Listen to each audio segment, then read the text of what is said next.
199. Também estou abrindo aqui para parecer maior para mim. Então, agora a gente tem um paciente masculino de 50 anos, previamente rígido, que fez uma apendicectomia supurada. E a cirurgia não teve intercorrência, o paciente teve uma boa evolução no pós-op imediato. No terceiro dia, ele começou a referir um desconforto, dor local. Então, o local da cirurgia começou a ficar com dor. E no exame físico, tinha uma hiperemia acentuada ao redor da incisão cirúrgica, um edema discreto e um exudato purulento. Além disso, o paciente estava com 37,8 de temperatura. Não tinha sinal de peritonite ou de infecção sistêmica evidente, o paciente apresentava sinais vitais estáveis. Então, a gente está claramente diante de um caso de infecção de sítio cirúrgico aqui, né? E ele já pede para a gente, no primeiro, como classificar a ferida cirúrgica apresentada pelo paciente, estão fazendo gancho para esse caso, e diferencie os tipos de ferida cirúrgica de acordo com o risco de infecção. Então, são duas coisas que ele quer saber. Ele quer saber qual que é o tipo de ferida desse paciente e ele quer saber quais são os outros tipos de ferida cirúrgica. Alguém tem uma dúvida em relação a isso? Alguém não entendeu esse comando? Só para ver se a gente consegue trabalhar isso até de uma forma bem clara, que eu achei esse comando bem claro, assim. Mas é importante saber se vocês também entenderam.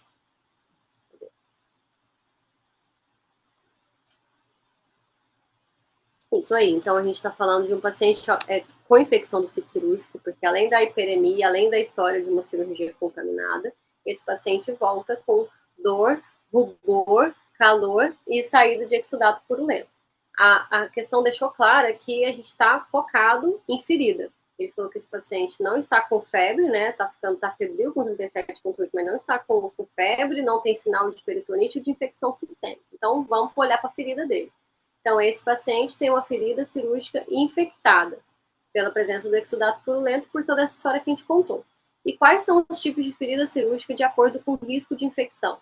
Então, a gente até falou, como está falando muito de cirurgia, infecção de cirurgia e tudo mais, a gente até chegou a falar, alguém falou para a gente que foi a Valéria, que cirurgia ser cirurgia limpa ou não. E na ferida a gente leva assim também. A ferida limpa é aquela ferida que não teve nenhuma contaminação, era tudo limpo do início ao fim, você não teve contato com nenhuma cavidade potencialmente contaminada. Não estou falando de infecção, contaminada. Então a ferida foi limpa do início ao fim. Incisou limpo, terminou limpo. Essa é a ferida que menos tem chance de fazer uma contaminação cirúrgica, uma contaminação realmente muito baixa. Tá? Então, quando ele quer diferenciar e saber de acordo com o risco de infecção, ele quer que você fale se ela é alta ou baixa a chance de infecção. Então, tem uma tabelinha de classificação para isso. Essa ferida limpa até o final, ela tem uma chance de infectar abaixo de 5%, então bastante baixo, tá? Aí, evoluindo, né, da ferida limpa, eu tenho a ferida que é limpa contaminada. O que é isso? É quando tem um mínimo contato daquela cirurgia com alguma área que tenha bactérias morando ali. Então, manipulei trato respiratório, manipulei trato urinário, manipulei trato ginecológico. Essa cirurgia ela começa limpa, o paciente não tinha um foco infeccioso nesses sistemas, mas são sistemas que têm bactérias morando ali. Então, você pode ter uma ferida limpa com potencial de contaminação. E aí, a gente já está falando agora de um potencial que aumenta em 3 vezes o da primeira. Então, se era de 5%, a limpa contaminada tem até 5 a 15% de infecção, tá? A gente tem mais 2 tipos de cirurgia. E aí, agora a gente entra na cirurgia contaminada. Eu falei esse termo lá no primeiro caso. Contaminada é igual a infectada?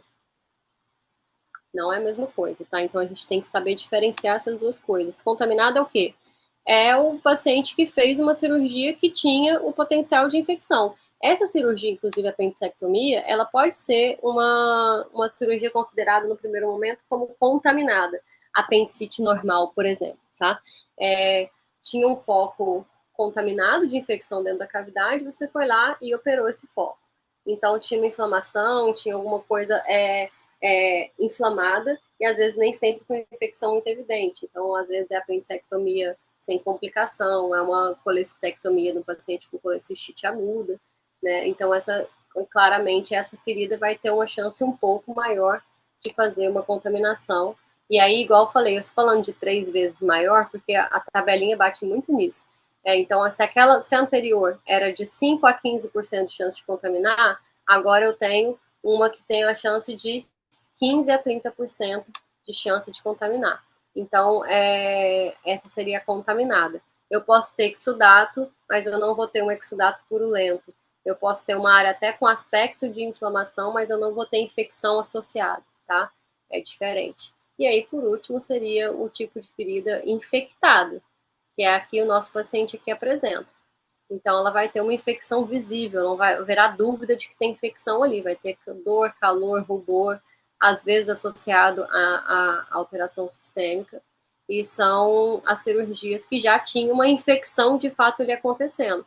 Uma apendicite supurada, uma colecistite com abscesso associado, várias outras situações em que você já tem uma infecção, a chance da ferida também infectar é de mais de 30%, tá? Então, é bastante alta pensar que aí mais ou menos 1/3 dessas cirurgias vão ter uma infecção de ferida, né? Então, aqui acho que a gente responde as duas perguntas do comando. Como que você classifica desse paciente e quais são os outros tipos com o potencial risco de infectar também. Alguém ficou com dúvida em relação a essas classificações? Aqui foi bem técnica, né, a pergunta. Cirurgia limpa, potencialmente contaminada, que seria a limpa contaminada, né? Cirurgia contaminada e a infectada, que houve a perfuração da apendicite supurada. Nesse caso, ela é contaminada, a cirurgia é contaminada e a ferida tinha 30% de chance também de contaminar, que foi o caso desse paciente aqui, tá?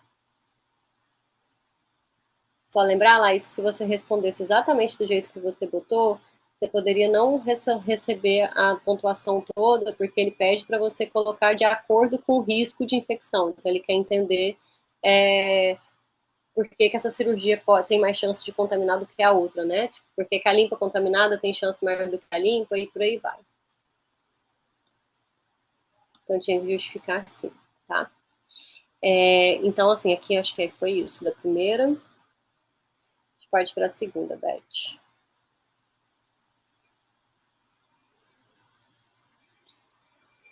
Aqui eu acho que tá o gabarito dela, não?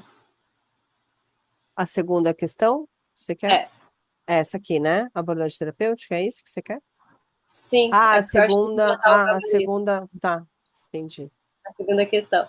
Então, aqui, olha lá o comando, gente. Descreva a abordagem terapêutica inicial para o manejo dessa infecção, justificando as condutas adotadas. Então, gostei dos casinhos de hoje, que eles até se complementam em algumas situações que a gente já falou, né? Me deparei com uma ferida vermelha saindo pus num paciente que não está com febre. O que eu tenho que fazer? Tentar tirar aquele pus dali.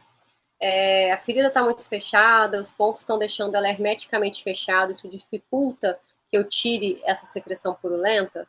Então, eu vou botar a luvinha, vou limpar aquela ferida, primeiro vou tentar ordenhar, vi que tem mais pus para sair, eu vou soltar ponto. Eu tenho que resolver aquela situação ali, senão essa infecção vai virar sistêmica.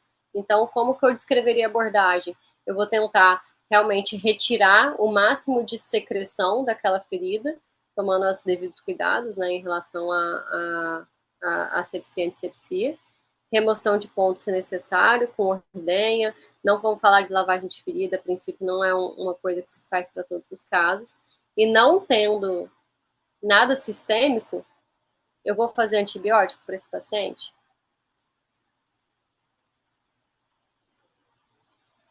Tirar pontos intercalados, limpeza do sítio cirúrgico, beleza. Não vou fazer antibiótico. Perfeito, adorei. O pessoal fez uma sequência de nãos aqui. Então, a ideia é justamente essa. Eu só vou fazer antibiótico se a infecção do sítio virou uma infecção sistêmica. O tratamento de infecção de ferida é local, tá? Mas eu também não vou tirar os pontinhos, apertar e mandar o paciente para casa e tchau, já resolvi. A gente tem que acompanhar de perto, porque ele pode ter uma evolução, ele pode não estar fazendo febre. Esse paciente mesmo, ele está com 37,8. Será que ele está começando, né, alguma coisa sistêmica ali? Então, é um paciente que a gente vai explicar sobre esses sinais de alarme, sobre como que ele vai conduzir essa ferida em casa, orientar sobre a lavagem das mãos, ordenhar a ferida, colocar curativo sempre que necessário e retornar. em 2, 3 dias, ou se tiver presença de febre e alguma outra alteração, tá? Acho que isso seria como deixaria perfeita essa questão aí como conduta adotada. Acho que pode botar o gabarito, Beth. O gabarito da segunda, então, a avaliação da conduta seria você avaliar a gravidade da infecção, né? Então, o paciente tem uma infecção superficial, não tem sinal sistêmico, então você não precisa de antibiótico sistêmico de imediato, perfeito.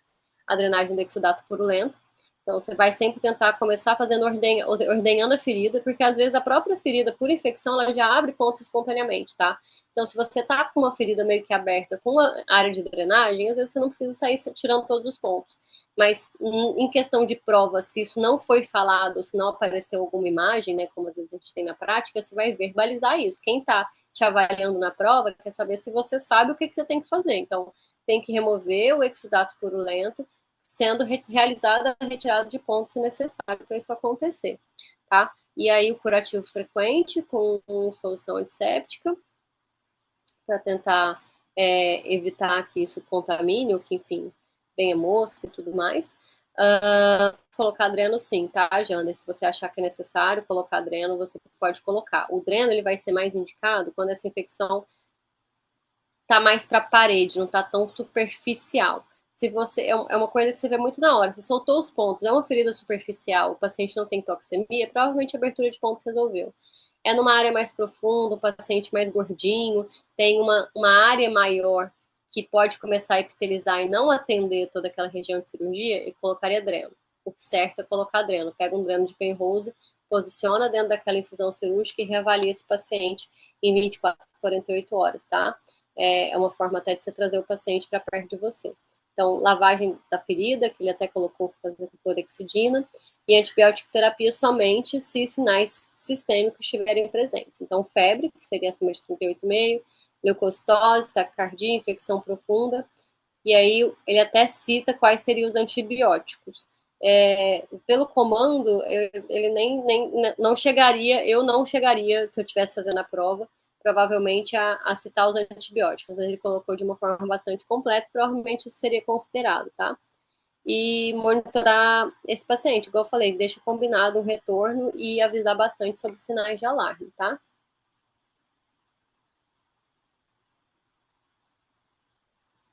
Alguém tem alguma dúvida? Faria alguma coisa diferente? O Jander lembrou do dreno, que é legal. Então vamos para a última questão. Quais estratégias podem ser utilizadas para reduzir o risco de infecção de sítio cirúrgico no perioperatório? Isso casa com o que a gente falou lá na primeira questão. Né? Cite e explique pelo menos 3 medidas baseadas em diretrizes atuais. E aí, pessoal? Como vocês resolveriam essa daí? Para responder pelo menos uma delas, a gente já tem resposta por ter discutido antes. Então, como que a gente evita que o paciente faça infecção do sítio cirúrgico? Obviamente, tentando controlar ao máximo no perioperatório, né? Que tenha contaminação além da própria contaminação cirúrgica. Então, se necessário, for fazer troca de luva, lavar a ferida, fazer um antibiótico pré-operatório, controlar a glicemia desse paciente, tudo que a gente puder fazer para deixar ele o melhor possível para o momento do procedimento. Isso acontece com mais frequência em cirurgias de urgência, justamente que a gente não tem tempo de tomar todas essas medidas. Mas eu também fiz sem polichinelo. Eu não estava nem me enxergando e eu fazendo polichinelo. Acho que entrou sem querer aí. Uhum. Então, nessas estratégias, uma delas é que a gente já falou, a profilaxia antibiótica adequada. Então, se tratando de cirurgia em si, o uso de antibiótico profilático, né, em 30 a 60 minutos antes da incisão cirúrgica. Controle rigoroso da sepsia e antissepsia. Então, aquele preparo da pele que a gente falou, com clorexidina, passar clorexidina alcoólica antes de colocação dos campos, usar e se vestir com todo cuidado os capotes e as luvas. Em pacientes que têm alguma descompensação clínica, alguma coisa que possa ser compensada, a glicemia é uma coisa que a gente consegue dar uma melhorada ali um pouco antes de operar, tentar fazer isso da maneira melhor possível. Controle de temperatura dentro do centro cirúrgico é uma coisa bem importante, tá? Geralmente o anestesista morre de frio e o cirurgião está sempre com calor, então a gente tem que usar como termômetro a temperatura do cirurgião mesmo. O cirurgião tem que estar confortável durante o procedimento para a gente entender que a sala está fria o suficiente para isso também não favorecer a proliferação bacteriana, né? E acho que essas são medidas que a gente até já tinha citado, exceto essa da hipotermia intraoperatória, acho que isso casou bastante com o primeiro caso. Preparo da pele, solução antisséptica, monitorização do ambiente cirúrgico, equipe bem paramentada, com uso de EPI adequado. Beleza, isso entra como itens em relação aos cuidados do paciente, sim, se te explique, né? Então, lembrar que você está falando, por exemplo, cuidados rigorosos com asepsia e antisepsia, eu justificaria com isso que você colocou. Além disso, falar do antibiótico pré-operatório, que seria uma outra medida, e o terceiro seria você considerar clinicamente condições prévias do paciente. Tem mais, tá? Tem outras coisas que podem entrar aqui.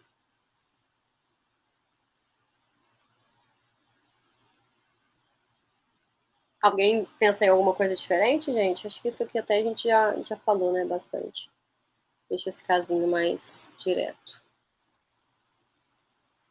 Colocar o gabarito? Sim.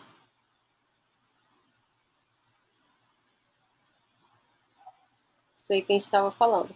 Aí um exemplo é a cefazolina de 2 gramas, e igual eu falei, em cirurgias mais de tempo cirúrgico maior, a gente vai repicar, né, esse antibiótico. O controle da sepsia e antisepsia, que é o da pele, igual a Laís falou, do controle do paciente e da equipe.